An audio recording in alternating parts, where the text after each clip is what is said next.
Au tour de Maud, ici, sur le plateau de Télématin, de prendre le relais pour décrypter cette actualité. Bonjour Maud. Bonjour Laurent. Alors, les Républicains conservent la majorité au Sénat, la Chambre des représentants bascule du côté démocrate. Les résultats vont s'affiner au fil de la journée, j'imagine, hein, bien sûr.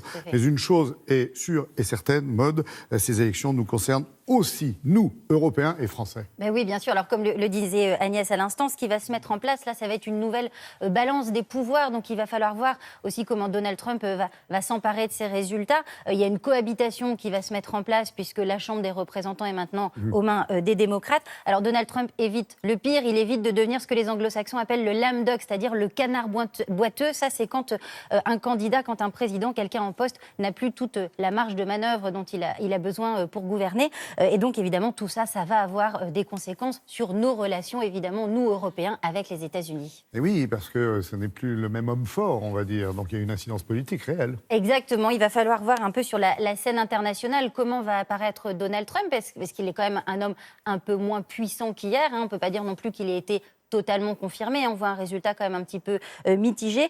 Il ne pourra plus prendre aussi facilement des décisions néfastes, on va dire, pour les États-Unis, mais aussi pour l'Union européenne. Je pense au retrait des accords de Paris, aux accords avec l'Iran. Il faudra quand même qu'il ait l'appui derrière du Congrès. Donc ça n'est pas forcément gagné. Ce qui veut dire qu'ils ne se serreront plus la main de la même façon avec les autres chefs d'État. Exactement, c'est-à-dire qu'il va y avoir quand même une représentation sur la scène internationale qui va être un peu différente. Peut-être que la prochaine fois qu'Angela Merkel ou Emmanuel Macron rencontreront Donald Trump, peut-être auront-ils aussi un comportement un peu différent. Peut-être feront-ils le dos rond en se disant de toute façon il est plus il a plus un pouvoir de nuisance aussi grand. Donc attendons 2020 et voyons.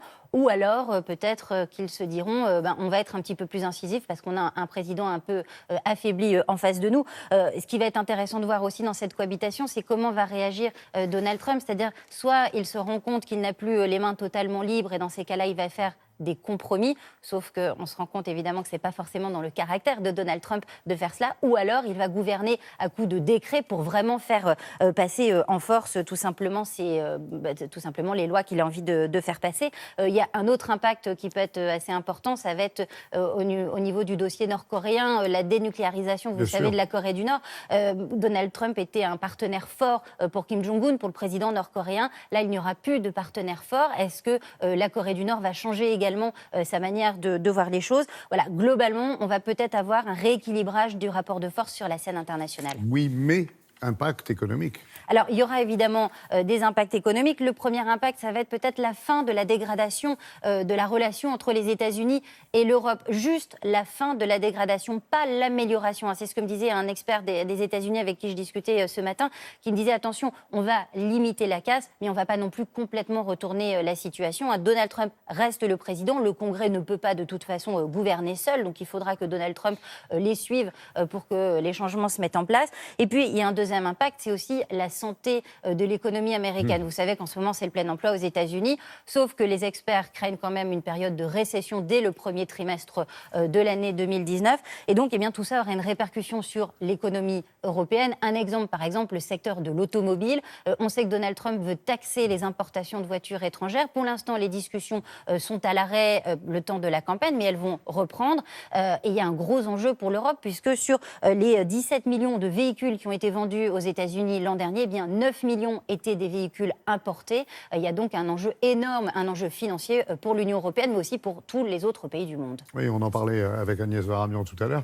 C'est pas sûr que ça le desserve, ce résultat, pour les élections de 2020. Alors, ce qui peut être intéressant, c'est de voir justement comment il s'empare de ces résultats. Est-ce que Donald Trump va justement accuser le camp démocrate de l'avoir paralysé sur ces 2 dernières années, les 2 dernières années de son mandat, puisque la Chambre des représentants va pouvoir bloquer un peu toutes les lois qu'il va vouloir faire passer. Et dans ces cas-là, en 2020, Donald Trump peut très bien dire regardez, les 2 premières années, j'ai pu faire passer plein de choses, j'ai été un homme fort, mais à cause des démocrates, les 2 dernières années, je n'ai rien pu faire. Donc, votez massivement pour moi en 2020, votez massivement pour mon camp, et j'aurai enfin les mains libres pour revenir au plein emploi, par exemple.